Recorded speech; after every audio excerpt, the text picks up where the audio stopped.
Okay. Hi, Nina. My name is Michael. And I just had a question about different strategies that you have used or think are useful when trying to engage students in participation with the CDEs and like how to make them own it, be accountable for their own performance. Okay, I can sure cover that one. What other ones? So I make sure I cover them, don't leave anything out. All right, let's go ahead and get to the 3 questions that we have. Hi, my name is Miranda. I just had a question about what kind of resources you use for training your students and just kind of like, like what trips and stuff do you go on? Like what are certain things that you do in the classroom to help your students better themselves? Sounds good. All right, one more question.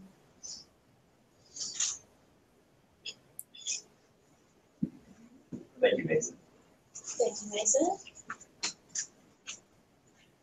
Hi, Dan. I'm Mason Tate. I was wondering, how do you manage classroom instruction time along with participation in CDEs? Okay, all 3 of those are excellent questions and something veteran teachers probably figure out along the way, and it's really a struggle for new teachers at the beginning. So I'll make sure to hit all of those 3 in detail, and if there's anything that I leave out, make sure you ask me about it. I guess beginning the discussion, I'll ask you as a group, what do you think the purpose of CDEs are? You don't have to come to that, so you can just I develop leadership attributes. Okay. Career readiness. Okay. Anything else? Skill set. Good. All right, so you have kind of a general idea of why teachers use CDs and what they're for. I will tell you, in this job, it's been kind of enlightening. I've discovered that teachers use CDs typically as interest stimulating. That was kind of shocking for me at first when I came into this job to realize that that's really the majority of teachers see CDEs as just a way to engage students and kind of like, I guess, an athletic event in agriculture. If you really take a step back as an ag teacher and consider why you do CDE, you guys listed off 3 great reasons, but what does CDE stand for? The key word being career. We tend to forget that as ag teachers, CDEs are career skills. So as you begin your job, your career as ag teachers, try to remember that we can still use them to stimulate interest and engage students, but in the back of your head, you should always be thinking about these are related to career areas, and it needs to be focused around pointing kids in that direction. And, it's an opportunity for them to experience some things related to that career in a non-threatening environment. Yes, competitive, because that's part of our motivator in the United States. We make a contest out of everything. But keep that kind of at the focus. And I think some of the strategies and things you'll be engaging in will be a little easier when you keep that in mind. My personal philosophy of using CDEs was developed over time, and I had a really wise teacher ask me one time. He says, if you're not teaching it in class, why are you measuring it? And as a young teacher, that I just kind of let that roll off. I really didn't think anything about it. I just thought he was, some crazy old ag teacher and really didn't know what he was talking about. But as I got more experience, that sentence really came back to life for me. CDEs are a measurement of learning. And so if we'll use them that way, then they become incorporated into our teaching, because we're always trying to measure things when we're teaching. And then we also apply it to every student, not just the 4 on the team that we're working after school. So you asked about strategies and engaging the students. That's the key, is use these events as a teaching tool. And If you look at the CDE handbooks that are online, they're available for every event, and you look at those handbooks as a teaching strategy. They've got practicums in there that are related to the industry and the basic and advanced skills in that industry, because we've had them all industry validated. In the back of each handbook are a list of resources, an extensive list, sometimes 1, 2, or 3 pages long, of things you can go out and get for your classroom and use as you're teaching, whether in the meat quality, CDE, there's the handbooks of finding the little slides and cards and those types of things, all the way to the USDA recommended guidelines for meat quality. So they're all there for you. You just have to go get them. It's no secret. We want everybody to use this. But if I'm using it as a teaching tool in class, then I've got all these resources available that I didn't have to go hunt. I might have to go purchase some of them because they're not all free, but it's all there for you. And also, as a teaching strategy, if I'm using those practicums as lessons in class, then every kid in my class gets to learn that career path. They get to learn that experience versus just the 4 that I spend time with after school or before school or lunch or on weekends or whatever. So that's probably, if you're not teaching it, why are you measuring it? So if I'm not teaching meat, I'm probably not doing that CDE. If I'm not teaching nursery landscape, I'm not doing that CDE. If students wish to do it on their own time, I'll facilitate that, I'll help them, but that's really not what I'm going to focus a lot of my energy on. So that is one thing I think as a new teacher, if you'll kind of adopt that little piece at the beginning, it will make those early years easier. And as you get more experience, you can add new things. Don't try to do all 24 CDEs your first year. We all tend to do what our ag teachers did if we come from an ag program. And I saw my 20-something year veteran teachers offering all CDEs. But they didn't all, they divided and conquered among themselves. They didn't do it all. One teacher didn't try to do them all. Well, as a young person, I didn't really make that connection. And when I started teaching, I had kids signing up for all 14 CDEs that we offer in the state of Arkansas. And it nearly killed me. I'm not going to lie. So that was kind of when I had that veteran teacher say, well, if you're not teaching it, why are you measuring it? So that was great. Questions about that?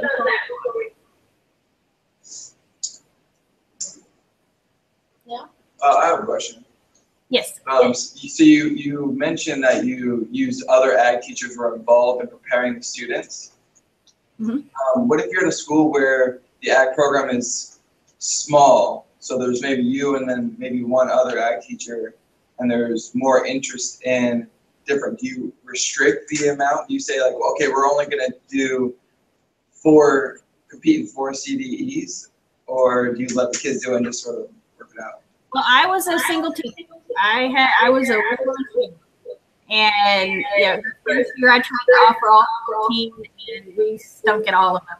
So after that, I started narrowing it down. First, I said, what am I good at? What do I know? What am I teaching? That it's not going to be extra work for me. So I kind of narrowed it down. And honestly, the ones that we didn't do, I didn't have any kids throw a fit. They didn't say, oh, Miss Crutchfield, how come we're not doing this CDE? I didn't have any of that. Now, I came from a program that was pretty much in the toilet.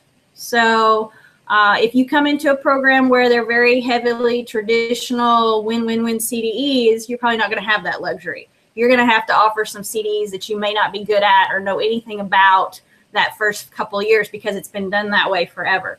And when that's the case, probably my number one strategy is find an expert who's good at it.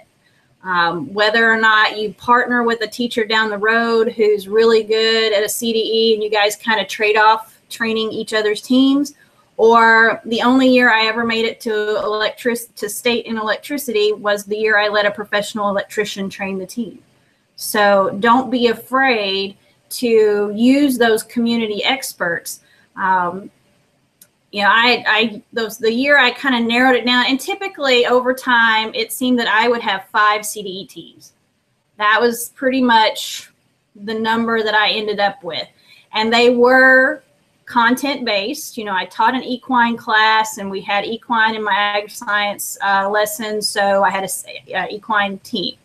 One year in my plant science class, I had a young man move in from another school who had been on the agronomy team. I had never done agronomy, didn't have a clue. And he wanted to do agronomy. I said, well, all right, find you 3 other kids to be on your agronomy team, and we'll figure this out as we go along. And so we did. We stunk. We went to several trainings so Nina could learn what was going on. And but they had a great time, and I probably learned as much as they did along the way. But I told them up front, I was honest, like, I have no idea what this contest is. The one student that moved in knew more about it than I did at that point. So look for outside people to help you anytime you can. That's probably the best strategy I can give you. The electrician, those boys went over to his house and his shop and used his tools. I had a folder of all the stuff that went along with the event, and I gave him the tips for like taking a pair of lineman pliers and grinding them flat so that you don't score the copper when you're twisting the pigtails. But he taught them the basics beyond what I was teaching in ag mechanics and electricity, and they made it to state. And I was so excited. And you know what? I didn't have to spend the 3 and 4 hours after school working with that team. He did it on his own time because he loved it. And so if you can find partners to do that with you so that you do get to divide and conquer, you get to spread it around, but don't try to kill yourself doing all the CDEs every year. It's just not doable. You won't do all of them very well. You might do one of them really well because that's your favorite and that's what you focus on, and the rest of them are just kind of subsidiary. But figure out, I'd say 5 is probably a good number. And one of you asked about motivating students to participate. I got into that cycle where I felt like I was begging kids to do it, and I was having to, reschedule practices, and it was just getting really old. So probably about midway through, because our CDs are in April in Arkansas, so we started in January after Christmas. And I'm going to tell you, if you start them too early, they're going to burn out, they're not going to be interested, and you're going to hate it. So don't start them too early. Probably about mid-February, I was having practices and 2 kids would show up. And so I'd had enough, and I told them, I said, you know what? Next practice that I don't have all 4 team members, we're not having this team. And before March rolled around, I didn't have a single CDE team. And you know what? I got to go home at 4:30, and it was okay. And the students fussed a little bit. I mean, I had 1 or 2 go, oh, Miss Crutchfield, we promise we'll do better. We'll come. I was like, nope, you burnt that bridge. We're not doing it this year. So the next year rolls around, and you know what? They all showed up for every training, never missed a beat, and we went to the contest. So sometimes you kind of have to draw that line in the sand and say, it's okay, I'm not a sorry teacher if I have to teach them a lesson, basically, that you commit to something, you're on time, because those are even the better skills we teach students. Beyond the career piece of content, we teach them to be on time, to show up and be accountable, and those types of things. So it wasn't me being ugly, it's just them having to come to that realization that the real world works that way. But if you're using it as part of your classroom instruction, then the trainings before school, after school, at lunch, or whatever are an extension of that. And that also makes the trainings more meaningful. As opposed to me spending all my time on the basics with 4 kids, now everybody in that classroom is getting the basics, and then the 4, 8, 10, whatever that want to try out for the team get to do the extras beyond classroom instruction. So that's another strategy there. There's one teacher I know, veteran teacher, moved to a new school. Couldn't believe he was doing that late in his career. And he kind of had an epiphany. He had livestock training for kids every afternoon. I said, Mike, oh my gosh, how are you managing 30 kids? He said, it's great. It's the best thing I've ever done. How are you going to narrow that down? We'll have a contest at school for the 4 that get together.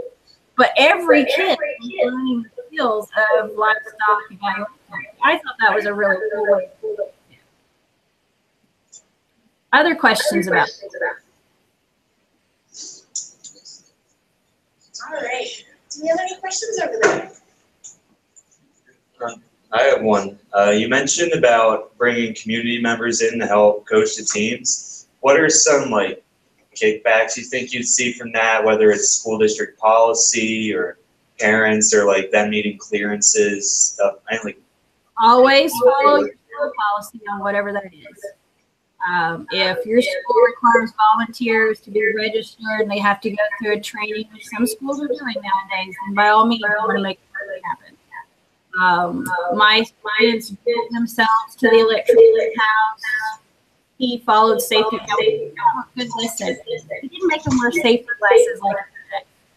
And one of them cut a piece of wire and it flipped up and it caught right in the corner of the boy's eye. Luckily, nothing bad happened, but it scared him to death. And so it was good that they came in the next day and said, oh, well, Ms. Crutchfield, we're wearing safety glasses now. I said, well, you should have been wearing them to start with. What happened? Well, we were messing around. We forgot.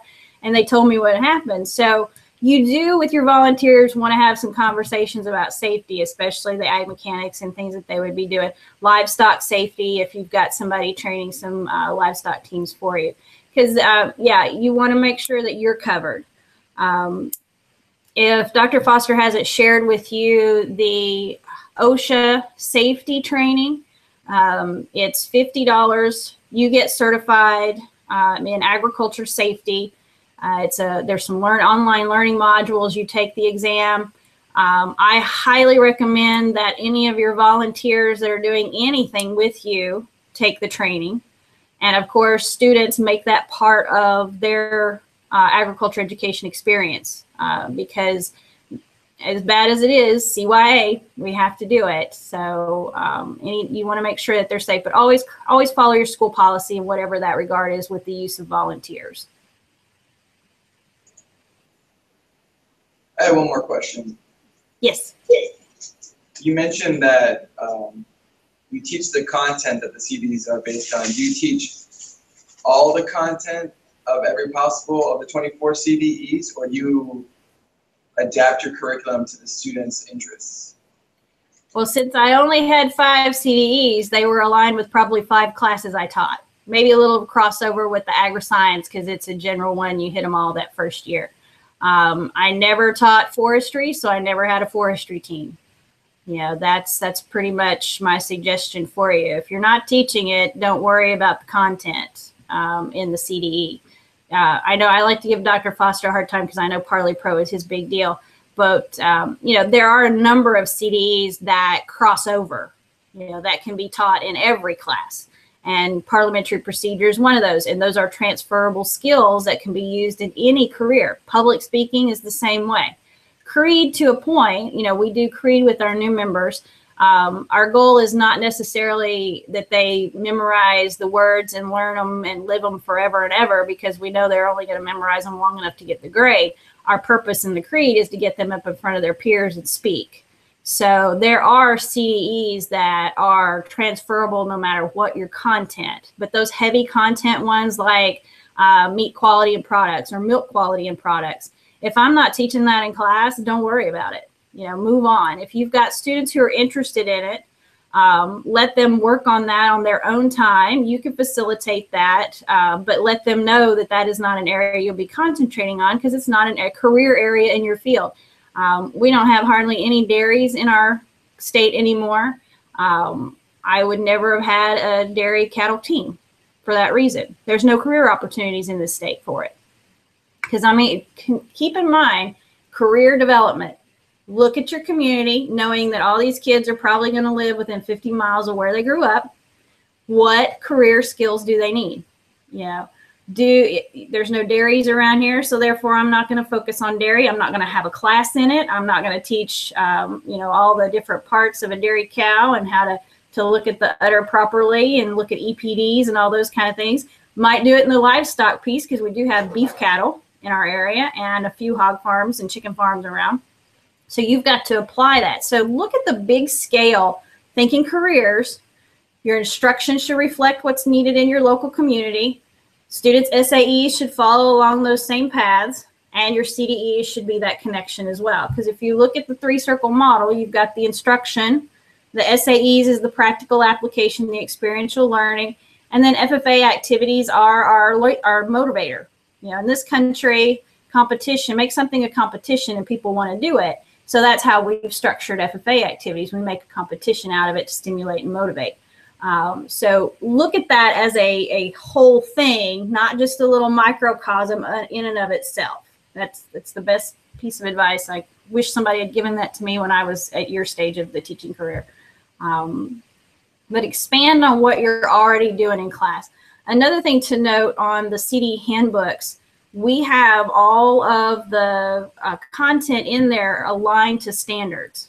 It's mapped out, aligned to national AFNR content standards, and those in turn are linked to Common Core.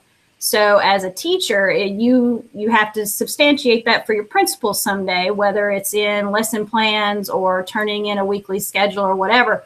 It's already documented for you, so you don't have to do the extra work. I don't think a lot of teachers realize that we've gone to that trouble for them. But again, connecting it to what you're teaching in class is imperative, because when that principal says, why do I need to let you take 4 kids to a contest on Friday? They should be in class. You can substantiate that connection to the classroom instruction, because otherwise they're not going to buy it. You know, nowadays the accountability of instruction is just so high. The days of just being able to load up the bus or the truck with the kids and take off are gone. You've got to be able to connect it to learning outcomes. Let's see. I hit all the points that Dr. Foster wanted me to hit. One thing that I always try to point out, Hannah, have you guys covered Maslow's hierarchy of needs yet? No, we have not necessarily in here. Okay. Well, you're going to cover it somewhere, I guarantee it. And when you do, hopefully you'll kind of take it to heart a little bit more than maybe some of the other content area teachers would. But remember that Dr. Crutchfield said, when FFA is done correctly, we meet every single need that Maslow identifies. First off, we eat all the time. We support the industry, so we're meeting that most basic need of food. For a lot of your students, they're not, 1 in 3 kids in your class are going to be hungry, so it's great that we eat in the ag department.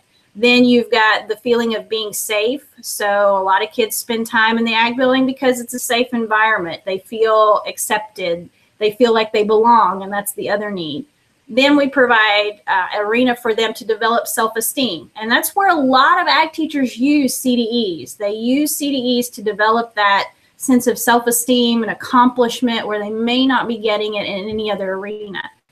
And then the highest one that's really hard to meet is we allow students to really begin to self-actualize where they can be in the future. So when we do it correctly, we hit every one of those. And so CDEs are part of meeting those needs when done correctly, but that doesn't mean we kill ourselves either. So be very purposeful when you start implementing CDEs, when you start teaching. Strategies, he wanted me to cover sources and strategies. I've already talked about using other professionals.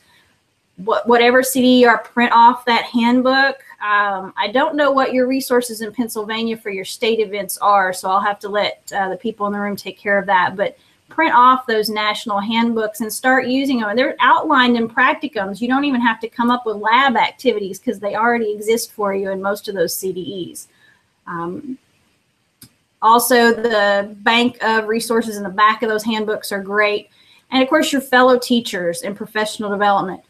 You're going to start getting the opportunity, if you're not already in your pre-service experience, but once you graduate and get a job, going to professional development, your fellow teachers are some of the best resources for learning how to do things. That's where I learned to do the electricity CD, was from 2 other ag teachers.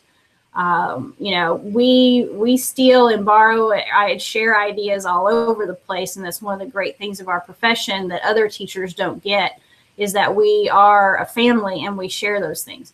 Now, I'm not going to say that there's not some teachers out there who hold tight to all their secrets and they don't want to share them. There are going to be those. Just move on.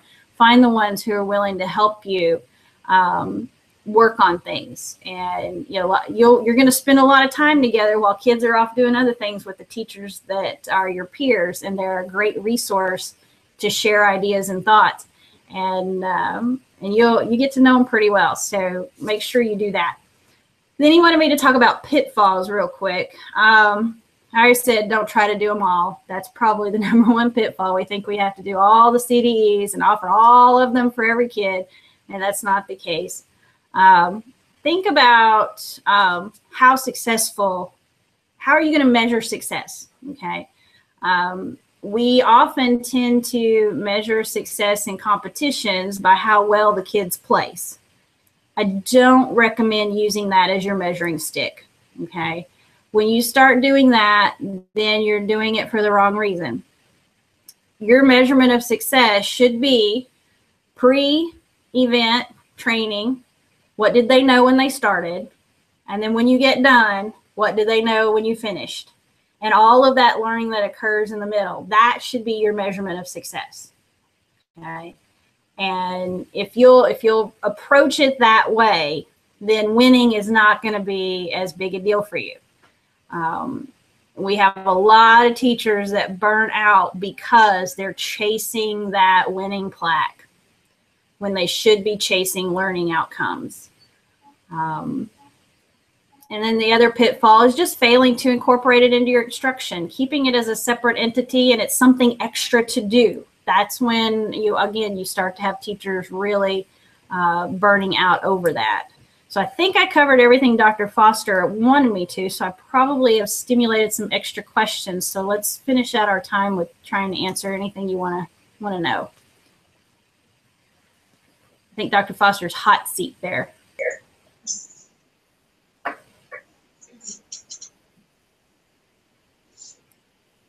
Everybody's looking at the wall. I have them written up there. Yeah, we wrote some questions up for you and see what all they were thinking about. You hit a lot of the major points though. Gotcha. Do you have any questions while we have Dr. Crutchfield on the line?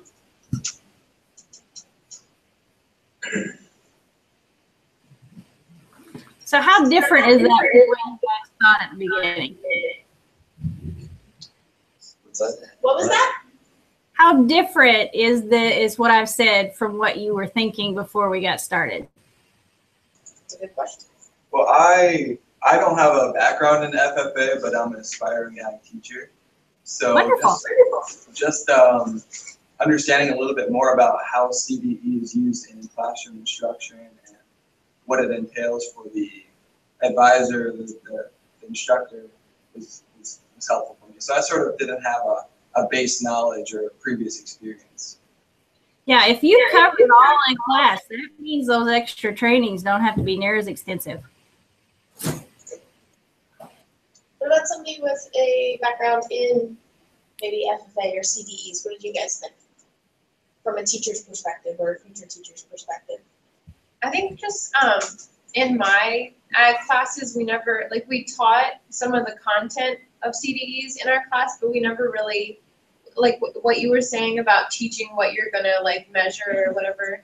We never really did that, and we did CDEs that we didn't teach in class.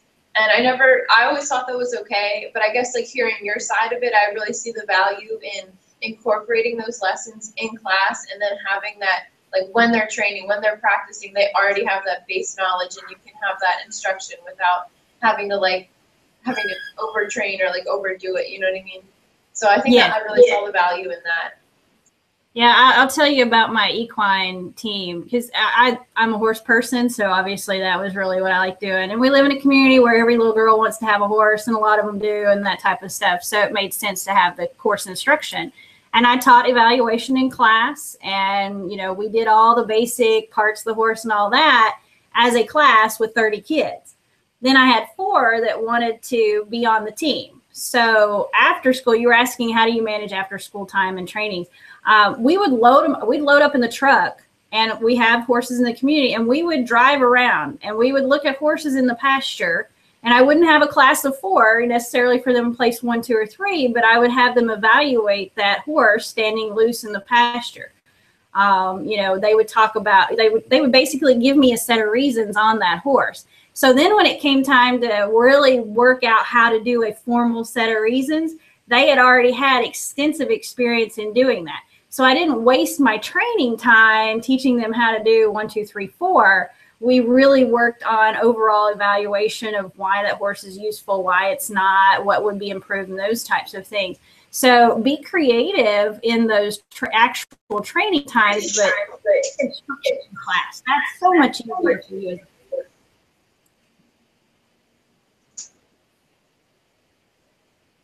Any more observations?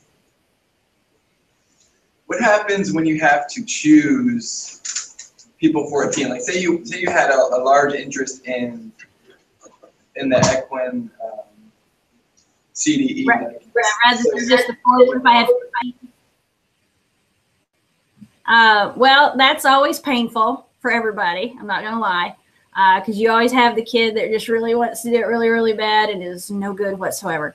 Have a contest. Let the chips fall where they may. Those that are really dedicated to it and will spend the time. And I told you about the teacher that had 30 kids teaching livestock evaluation. The cream rises to the top as far as the contest goes. And if you have a local event, then they all get to compete, and they know that they're competing for the 4 spots to go to district. Always have an alternate or 2 if you've got that many, just because things happen, kids get sick and they miss a bus or whatever. But yeah, that's the best way. If you have more than the 4, more than 5, because you can always make a 5th one an alternate, have a local contest, or set up a little contest and invite a couple of other schools so they kind of get that feel for competition with other groups and they see how that event works. And that's really kind of what I ended up doing with the equine. Over time, the early part of it, you'd have 10 or 12, and I'd have the equine extension specialist for the state come down, and I gathered some local horse folks, and I put together 3 or 4 classes. I had him put officials on it and talk reasons when it was all over, and the kids filled out cards, and it was a great event for my students and the couple of other schools that came from the county. It gave everybody a little experience before the district event came around. I was proud to discover that my equine evaluation personal approach was the same as the state specialist. We were both very utilitarian in regard to horses rather than being peanut roller type quarter horse people. And it worked out really good that my teaching was aligned with what he would think was a good horse. Unfortunately, he didn't give the officials at the state contest, so we didn't do so good. But that's all right. It was another great learning experience for the kids to talk about, the differences in people's opinions in judging. So, but yeah, if you've got more than just the basic 4, that's my suggestion, is have yourself a little local event, let the competition determine who your 4 are going to be. And don't do it too far in advance of the main event either, because you're liable to lose a couple of them for other reasons if you do it too far out.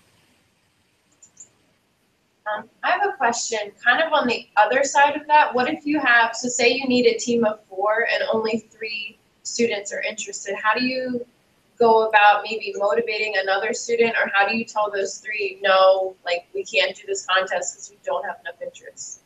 Well, every contest can have individual competition. If you and it happens that on contest day, one is sick or doesn't make the bus or whatever, and you show up with 2 or 3. So every student can compete as an individual. That's why we give individual scores and individual placings. But if you've got 3, I'd say go ahead and do it. If you're down to 2, then they're pretty motivating of their peers. Tell them, go find 2 other people in class that are interested in doing this with you that can come to the practices.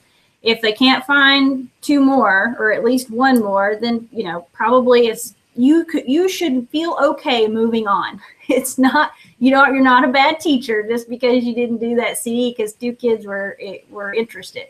There'll be other opportunities for those 2 kids to be engaged somewhere else. So it's okay.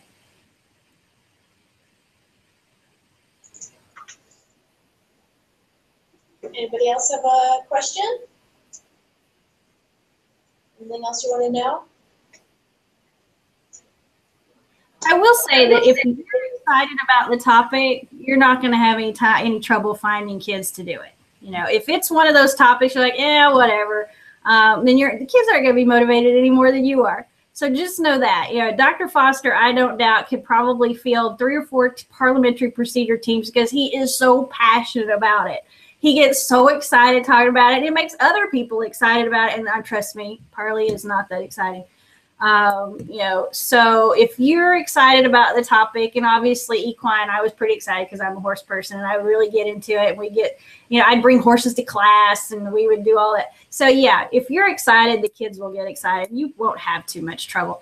And I say, it's okay to tell them if you only have 2. Chances were, if you only had 2 who are really interested, you probably weren't as excited about it anyway. So it's okay not to do it. Okay, so you talked a lot about like preparing teams. How do you feel that you would prepare an individual for a CBE? All right, so we do have several individual activities. Speaking mostly are the events. You're giving students the opportunity to do speaking in class, hopefully. That's not just a one time they learn the creed and they're done. Hopefully you're giving them opportunities through classroom instruction to practice speaking skills regularly. So it's across the curriculum. It's no matter what class. And you've got the one student, you're like, yeah, you'd be a really good prepared speaker. That's going to take some time outside of class. They're going to have to write the speech, and then you're going to have to help them practice it. The more times you can get them in front of other people besides you saying the speech, the better off they're going to be. So if that's a teaching partner, if it's the custodian because they're cleaning the ag shop that afternoon, whatever, get them in front of other people. I had a creed speaker who was just not putting her 100% into it, I didn't think. And so at the end of the year, because our convention's after school's out, at the end of the year, we always had a teacher lunch. All of us would bring food, potluck. And I said, you know what? I need you to practice. I need you in front of a group of people. So you're going to deliver the creed at our teacher lunch this afternoon. And oh my gosh, she kind of freaked out a little bit. I said, this is no big deal. If you can do it in front of all these teachers, you can do it anywhere. So she came, and we were all in the cafeteria. We all had our food and everything. And I told the teacher, I said, just indulge us. She needs to practice. She left out an entire paragraph. Of course, the teachers thought she did great, gave her applause and told her how wonderful she was. I was like, don't tell her that. She left out an entire paragraph. They didn't know that. But it was a great experience for her to understand she was not doing what she should be doing. And so sometimes you got to kind of hit them over the head with a hammer a little bit occasionally, but give them opportunities like that. I've had students deliver their speech at a faculty meeting. My principal was kind enough to be flexible enough, and everybody was glad because nobody wanted to really listen to all the details that he had. So it was exciting for them to hear kids give their speech.